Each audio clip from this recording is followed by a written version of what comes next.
அகிலமெங்கும் உள்ள தமிழ் நேயர்கள் அனைவருக்கும் பரம்பரை ஜோதிடர் உங்கள் மனோ பாலாஜியின் அன்பான வணக்கம். துலாம் ராசி நேயர்களுக்கு செவ்வாய் பகவானால் ஏற்படக்கூடிய ருட்சக யோகம். இந்த ருட்சக யோகத்தினால் உங்களுடைய ராசிக்கு, துலாம் ராசிக்கு எந்த அளவுக்கு ஒரு மேன்மையான அதிர்ஷ்ட யோகங்கள் ஏற்பட போகுது அப்படிங்கிறத பற்றி தாங்க இந்த பதிவில் இப்போ நாம் பார்க்க போகிறோம். முதலாக பார்க்குறவங்களா இருந்தீங்கன்னா சப்ஸ்கிரைப் பண்ணி பெல் பட்டன் அழுத்தி ஆல் ஆப்ஷன் கொடுங்க. செவ்வாய் பகவான் அப்படிங்கிற ஒரு நிலை உங்களுக்கு 2ஆம் அதிபதியும் 7ஆம் அதிபதியும் செவ்வாய் பகவான். இந்த செவ்வாய் பகவான் ஜூலை மாதம் வரைக்குமே, அதாவது ஜூன் மாதம் 1ஆம் தேதியிலிருந்து ஜூலை மாதம் 12ஆம் தேதி வரைக்கும் 7ஆம் இடத்தில் கலஸ்திர ஸ்தானத்தில் உங்கள் 2ஆம் அதிபதி ருட்சக யோகமாக உட்கார போகிறாருங்க. இந்த ருட்சக யோகம் அப்படின்னா என்ன அப்படின்னு பார்த்துட்டோம்னாங்க, அதாவது தொழிலில் அருமையான ஒரு மேன்மை, இடம் வீடு பூமி சம்பந்தப்பட்ட விஷயத்தில் ஒரு தன்மானத்தை, அதாவது ஒரு பெருமை ஆக்கக்கூடிய ஒரு யோக பலன்கள் உங்களுடைய ராசிக்கு அமையக்கூடிய ஒரு காலகட்டமாக இந்த ருட்சக யோகம் உங்களுக்கு அமையப்போகுதுங்க. ருட்சக யோகம் உங்களுடைய ராசிக்கு 7ஆம் இடத்தில் கேந்திரஸ்தானத்தில் அமைகிறது வந்துங்க. இது தனி பெரும் யோகம். அதாவது தனஸ்தானாதிபதியும் கலஸ்திரஸ்தானாதிபதியும் அது ஒரு யோகமாக 7ஆம் இடத்தில் உட்கார போது, அப்போ இந்த யோகம் உங்களுக்கு குடும்பம் சார்ந்த விஷயங்களில் ஏற்கனவே ஏற்பட்ட சில பிரச்சனைகள் இருந்தாலும் அந்த பிரச்சனைகள் எல்லாமே முற்றுப்புள்ளி வைக்கக்கூடிய ஒரு காலகட்டமாக உங்களுக்கு அமைய போகுதுங்க. அதே சமயம் வீடு மண்மனை பூமி சார்ந்த விஷயம், டாக்குமெண்ட் சம்பந்தப்பட்ட பிரச்சனைகள், ஏற்கனவே எத்தனையோ பிரச்சனைகள்ங்க இருந்தாலும் நான் முடித்தேன், ஆனால் ஒரு பிரச்சனை போனால் ஒரு பிரச்சனை ஆரம்பிச்சுட்டு இருக்குது. இப்போ பண சிக்கல்கள் நெருங்கிருச்சு, இதனால் இதிலிருந்து மீண்டு வர்றது எந்த மாதிரி வரும்னு சொல்ல முடியல அப்படின்ட்டு ஒரு இடமே இருக்குது. அது ஒரு கேஸு கச்சேரி கோர்ட்டு வரைக்கும் போயிருச்சுங்க. அந்த பிரச்சனை முடிக்கவும் முடியல, விடவும் முடியல. ஆனால் அந்த பிரச்சனைகள் சால்வ் ஆச்சுன்னா நான் அருமையாக வாழ முடியும், நான் சந்தோஷமான ஒரு இடம் வாங்கலாம், ஒரு வீடு கட்டலாம், ஒரு பெரிய ஆதாயத்தை நான் எதிர்பார்க்க முடியும். ஆனால் இருக்கிற சொத்து இப்போ லாக் ஆகி போச்சு, இருக்கிற பிரச்சனையிலிருந்து வெளியே வர முடியல, செலவும் பண்ண முடியல, இது எப்போதான் முடியும் அப்படின்னு சில பேர் எதிர்பார்த்துட்டு இருப்பீங்க. ஆனால் அந்த பிரச்சனைகள் முடியக்கூடிய காலம் இந்த செவ்வாய் பகவானால் ருட்சக யோகம் உங்களுக்கு சிக்கல்களை தீர்க்கக்கூடிய ஒரு காலகட்டமாக இருக்கும். அதே மாதிரி ஒரு மருத்துவம் சார்ந்த வேலையில் இருக்கக்கூடியவங்க, நல்லா படிச்சுட்டுங்க, நல்லா படிப்பு படித்து எல்லாம் முடிச்சு எதிர்பார்க்கக்கூடிய வேலை அமையலை, ஒரு வேலை கிடைச்சதுங்க, அந்த வேலையில் பிரச்சனையாக இருக்குது, நல்லா போயிட்டு இருந்த வேலையில் இப்போ பார்த்தோம்னா கூட இருக்கிறவங்களால குழப்பங்கள் ஆயிடுச்சு, மேல் அதிகாரினால தொல்லைகள் ஆயிடுச்சு. இப்போ அதனால் இந்த வேலையை நிம்மதி இழந்து நான் வேலை செஞ்சுட்டு இருக்கிறேன். சிலருக்கு பார்த்தோம்னா இருந்த வேலையே போச்சுங்க, வேலையே விட்டுட்டேன், இப்போ என்ன செய்யறதுன்னு தெரியல, தேடிட்டு இருக்கிறேன், ஆனால் வேலை அமையலை, என்னதான் பண்ணுறதுன்னு தெரியலைங்க. அடுத்த ஒரு முயற்சிகள் எடுக்கலாம்னா தன்னம்பிக்கை வரமாட்டேங்குது.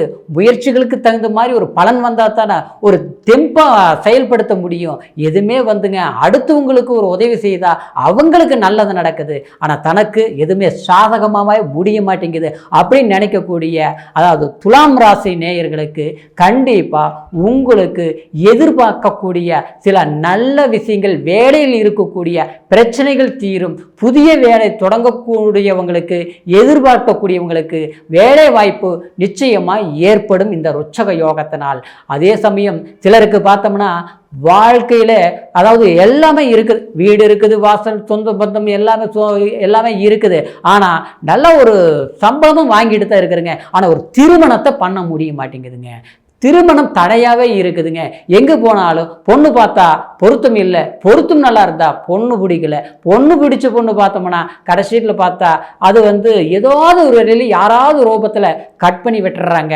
ஆக மொத்தத்தில் நடக்கக்கூடிய திருமணத்தை எதிர்பார்க்குறோம், ஆனால் அந்த திருமணம் தள்ளி தான் போகுதே தவிர செஞ்சு முடிக்க முடிய மாட்டேங்குதுங்க அப்படின்னு சிலர் துலாம் ராசி நேயர்கள் அதாவது வருத்தப்பட்டு இருக்கிறீங்க. ஆனால் அவங்களுக்கு கண்டிப்பாக இந்த 2ஆம் குடும்பஸ்தான அதிபதி 7ஆம் இடத்துல இருந்து 7ஆம் பார்வையை உங்களுடைய ஜென்மத்தை பார்க்கறதுனால கண்டிப்பாக அது யோகமாக அடைஞ்சிருப்பதனால உங்களுக்கு திருமணம் சார்ந்த விஷயங்கள் நடக்கும். அதே மாதிரி சிலருக்கு அதாவது திருமணம் செஞ்சு டைவர்ஸ் ஆயிருச்சுங்க, குடும்பத்தில் பிரிஞ்சிருக்கிறோம், ஏதாவது மறு வாழ்க்கை அமைக்கலாமா அப்படிங்கிற ஒரு முயற்சிகள் எடுத்துட்டு இருக்கிறேன் அப்படிங்கிறவங்களுக்கு அந்த மறு வாழ்க்கை வாய்ப்புகள் கண்டிப்பாக கூடி வரக்கூடிய ஒரு காலமாக இருக்கிறதுனால இந்த காலகட்டத்தில் நீங்கள் முயற்சிகள் எடுங்க.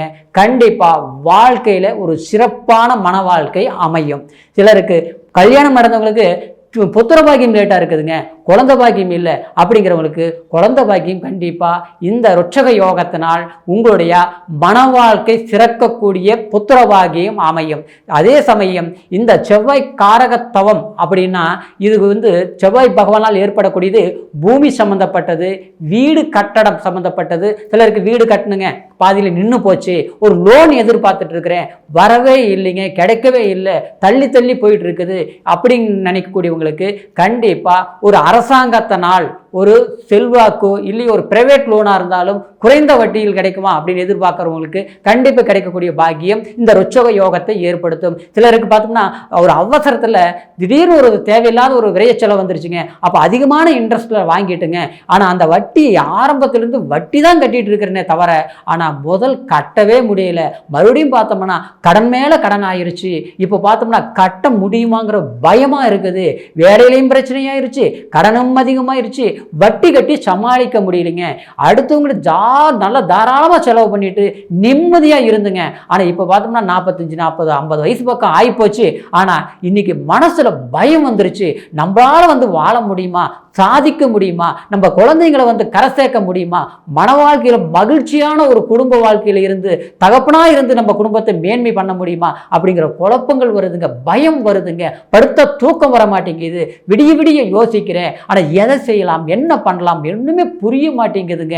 முடிஞ்ச வரைக்கும் அடுத்தவங்களுக்கு நல்லதான் பண்ணேன், ஆனால் இப்போ பார்த்தோம்னா எனக்கு ஏன் இந்த மாதிரி ஒரு கஷ்டங்கள் அதிகரிக்குது, கடன் சுமைகள் அதிகரிக்கிறது, இதுக்கு என்னதான் இமோஷனா அப்படின்னு நினச்சி வருத்தப்படக்கூடியவங்களுக்கு கண்டிப்பாக பூமியினால் ஆதாயம் கிடைக்கும், வெளிநாடு தொடர்புகளால் மகிழ்ச்சி பெருகும், உறவு முறைகளால், ஏன்னா 7ஆம் இடம்ங்கிறது கலஸ்தரஸ்தானம் மட்டும் இல்லை, சொந்த பந்தங்களுடைய இணைப்பு ஸ்தானம், நட்பு வட்டாரங்களுடைய இணைப்பு ஸ்தானம், திடீர் புதிய ஒரு பழக்க வழக்கங்களால் நமக்கு ஒரு ஆதாயம் கிடைக்கக்கூடிய இடமும் அந்த 7ஆம் இடம். அந்த 7ஆம் இடத்துல இந்த செவ்வாய் ஆட்சி நிலையில் இருக்கும்போது கண்டிப்பாக உங்களுக்கு புதிய தொடர்புகள், புதிய பழக்க வழக்கங்கள், அந்த மாதிரி சில வாய்ப்புகள் ஏற்படுங்க.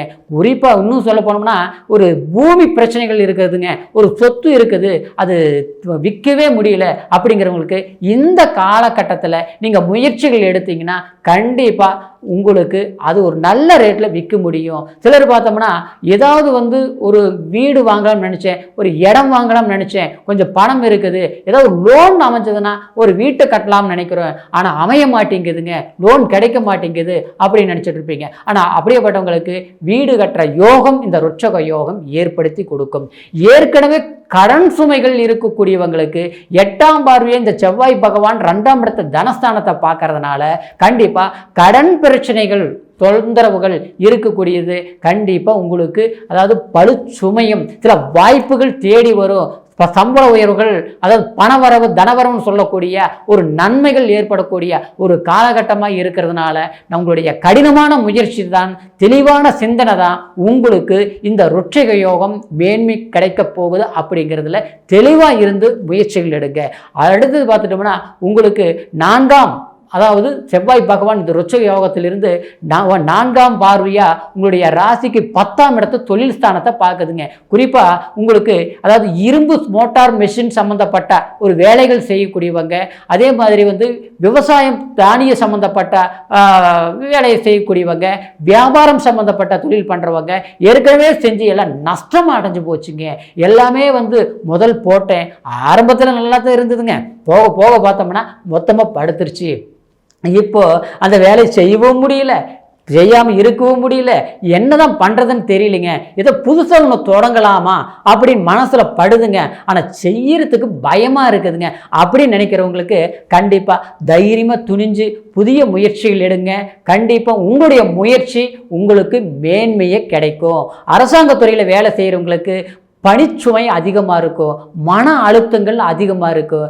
என்ன வாழ்க்கை, என்ன சம்பளத்துக்கு தான் வேலை பார்க்குற மாதிரி இருக்குதே தவிர சிறப்பாக நம்ம நல்லபடியாக வேலை செஞ்சாலும் நமக்கு பேர் கிடைக்க மாட்டேங்குது. கம்மனு ஒரு கூலி வேலைக்கு போயிட்டு இருக்கிறவங்களுக்கு கூட நமக்கு ஒரு நிம்மதி இல்லாமல் இருக்குது. பார்க்குறவங்களுக்கு முன்னால் நல்லா இருக்குது, ஆனால் நமக்கு நல்லா இல்லையே, ஏன் இப்படியெல்லாம் ஒரு மன உளைச்சல்கள் வருது அப்படின்னு நினச்சி வருத்தப்படக்கூடியவங்களுக்கு ஒரு ப்ரொமோஷன் எதிர்பார்க்குறவங்களுக்கு ப்ரொமோஷன் கிடைக்கும். அதே மாதிரி வேலையில் பழுச்சுமைகள் குறையும். குடும்பம் மட்டும் கிடையாதுங்க, வேலையில் இருக்கக்கூடிய பிரச்சனைகளும் கண்டிப்பாக தீரக்கூடிய காலகட்டமாக இருக்கிறதுனால முயற்சிகள் பண்ணுங்க, வளர்ச்சி நிச்சயம் உங்களுக்கு உண்டு அப்படிங்கிற ஒரு நிலை அதாவது துலாம் ராசி நேயர்களுக்கு கண்டிப்பாக இருக்குதுங்க. அதனால் முயற்சிகள் எடுங்க, பலன் நல்லா இருக்கும். அடுத்தது பார்த்துட்டு போனால் உங்களுடைய பிறப்பு ஜனன ஜாதகத்தை ஒரு முறை பார்த்துக்குங்க. ஏன்னா இப்போ கோச்சார பலன் வச்சு தான் நம்ம சொல்லியிருக்கிறோம். இந்த கோச்சார பலன் உங்களுடைய லக்னம் என்ன தசா புத்தி நடக்குது, இந்த உங்களுடைய ஜனன ஜாதகத்தில் செவ்வாயோட பலம் என்ன அப்படிங்கிறத பொறுத்து கொஞ்சம் மாற்றங்கள் வர்றதுனால உங்களுடைய ஜாதகத்தை ஒரு முறை பார்த்துக்குங்க. நீங்கள் எங்கிட்ட பார்க்கணும்னு நினச்சிங்கன்னா கீழே இருக்கிற நம்பருக்கு ஃபோன் செய்து பிறந்த தேதி, பிறந்த நேரம், பிறந்த ஊர் மூணையும் தெரியப்படுத்தி முழுமையான பலன் பொறுமையான நேரத்தில் கேட்டு தெரிஞ்சுக்கிட்டு எதிர்வரக்கூடிய காலங்களில் எதை செய்யலாம், எப்படி செய்யலாம்ங்கிறது அதாவது நல்லா யோசித்து முயற்சி எடுங்க. கண்டிப்பாக வளமான வாழ்க்கை துலாம் ராசி நேயர்களுக்கு உண்டு அப்படிங்கிற மன மகிழ்ச்சியோட மீண்டும் அடுத்த பதிவில் உங்களை சந்திக்கிற வரைக்கும் நன்றி, வணக்கம்.